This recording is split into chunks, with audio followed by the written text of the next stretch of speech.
Hello everyone, this is Rachita Singh, first year student, and my roll number is 245014, and I am going to explain you about what is Jacobian. Jacobian in mathematics, मतलब इससे related questions कैसे होते हैं, ये क्या होता है, क्या क्या प्रोसेस होती है इसको करने की. ओके, सो फर्स्टली मैं एक्सप्लेन करना चाहूँगी कि ये जैकोबियन एक्चुअली होता क्या है. तो मान लीजिए आपके ये फंक्शंस हैं, जैसे आपके मान लीजिए फंक्शन है u1, u2, u3 और डैट डैट डैश un.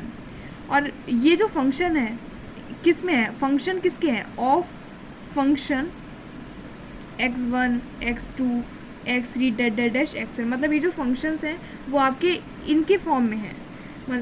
जैसे एग्जांपल दे दूँ मैं जैसे u equals to 2x² plus x³ इस तरीके के फंक्शन है. ओके, तो ये तो समझ में आ गया. उसके बाद आप ये समझिए कि जो जैकोबियन होता है वो बेसिकली ये होता है del u1 upon del x1, del u1 upon del x2, del u1 upon del x3 dot dot dash del u1 upon del xn. इस तरीके से अगर हम डैट डैट डैश करेंगे तो del un upon del x1, del un upon del x2 dot dot dash, चलो यहाँ पे लिख देते हैं del u1 upon del x3 dot dot dash del un upon del xn, या फिर डैट डैश डैश करके आ जाएंगे. ओके, तो बेसिकली अगर मैं आपको ये समझाने की कोशिश करूँ कि ये जो होता है u1, u2, u3, u1 फिर u2 आएगा, फिर u3 से करेंगे, फिर u4 से करेंगे, फिर un से करेंगे, फिर ये जिसका हम पार्शियल डिफरेंशिएशन कर रहे हैं वो हम करेंगे x1, x2, x3 के रेस्पेक्ट में. सो अब ये तीन तरीके से होते हैं. जैसे पहला हमारा मतलब इसके जो क्वेश्चन होते हैं वो तीन तरीके से होते हैं. जैसे पहला हो गया हमारा एक्सप्लिसिट फंक्शन. तो एक्सप्लिसिट फंक्शन जैसे आपका एक्सप्लिसिट फंक्शन हो गया आपका, मान लो आपका जो एक्सप्लिसिट फंक्शन है वो आपको कुछ इस तरीके से दे रखा है. जैसे u आपको दे रखा है फंक्शन 1 x(y)z के फॉर्म में, आपका फिर v दे रखा है f2 x(y)z की फॉर्म में, आपको w दे रखा है f3 x(y)z की फॉर्म में. तो अगर मैं इसका जैकोबियन u v w करके इसका जैकोबियन पूछ लेती हूँ तो इसका जैकोबियन क्या आएगा, इसका जैकोबियन आएगा del u upon del x, del u upon del y, del u upon del z dot dot dash. चलो मैं करके दिखा, del v upon del x, del v upon del y, del v upon del z, फिर del w upon del x, del w upon del y, del w upon del z. Okay, अब यहाँ पर देखो जैसे हमें confusion होता है कि हम कैसे लिखेंगे, तो आप इस तरीके से लिख सकते हो. एक ट्रायंगल बना सकते हो, पहले राइट एंगल ट्रायंगल बना दिया, फिर इस तरीके ट्रायंगल बना के ऐसे करके कर सकते हो कि मतलब u को फिर xyz के रेस्पेक्ट में करना है, v को फिर xyz के रेस्पेक्ट में करना है, w को xyz के रेस्पेक्ट में करना है. तो एक तरीका आपका एक क्वेश्चन इस तरीके से हो सकता है. एक क्वेश्चन इन्वर्स करके पूछ सकता है. इन्वर्स का मतलब मेरा जैसे ये है कि मान लो आपको ये फंक्शन दिया हो u equals to f1 xyz, v आपको दिया हो f2 xyz और आपको w दिया हो f3 xyz, और आपसे पूछ रहा हो xyz का जैकोबियन निकालिए u v w के रेस्पेक्ट में. तो आप क्या लिखोगे, अब कैसे करोगे, ये फंक्शन तो इसमें है. तो आपको कुछ नहीं करना है, बस आपको इस तरीके से कर लेना है. आपको u v w का निकालना है जैकोबियन, और जो भी आपका डिटर्मिनेंट आया उसका रेसिप्रोकल करके इसका आंसर आ जाता है. तो ये इस तरीके से किया जाता है. ये हो गया. फिर लास्ट एक इम्पॉर्टेंट आता है इम्प्लिसिट फंक्शन. इम्प्लिसिट फंक्शन के मोस्टली क्वेश्चंस इम्प्लिसिट फंक्शन से हो जाते हैं. जो इन दो मेथड से ना हो क्वेश्चन वो इम्प्लिसिट फंक्शन से हो जाते हैं. इम्प्लिसिट फंक्शन में बेसिकली होता क्या, मान लो आपको कोई फंक्शन इस तरीके से दिया हो, इम्प्लिसिट फंक्शन, मान लो आपको फंक्शन इस तरीके से दिया हो x plus y u square plus v square equals to x³ plus y³. तो आपको उसमें क्या निकालना हो, आपको जैकोबियन निकालना हो. किसका निकालना हो, u और v का, किसके रेस्पेक्ट में, x y के रेस्पेक्ट में.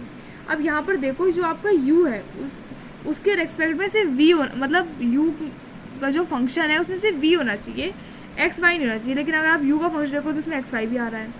इस तरीके से आप दूसरी तरीके चेक कर सकते हो। अगर एक्स का फंक्शन है मतलब एक्स है उसमें, तो उसमें वाई होना चाहिए, यू वी डब्ल्यू ना हो, मतलब ऊपर वाले एलिमेंट्स ना हो, ये वाले एलिमेंट्स हो सकते हैं। तो एक्स में वाई है, चलो ठीक है, लेकिन ये भी तो दे रखे हैं। तो ये वाला जो क्वेश्चन होता है ना, ये इसी तरीके से सॉल्व होता है।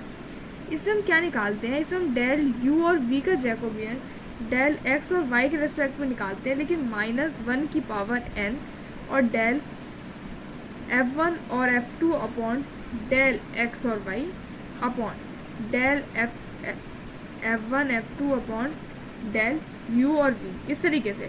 मतलब ये यहाँ पे कर लेते हैं और ये यहाँ पे हो जाता है। f1 f2 का डिफ्रेंशिएशन पार्शियली x और y के रेस्पेक्ट में, मतलब एक तरीके से Jacobian of f1 f2 with respect to x and y, Jacobian of f1 f2 with respect to u और v।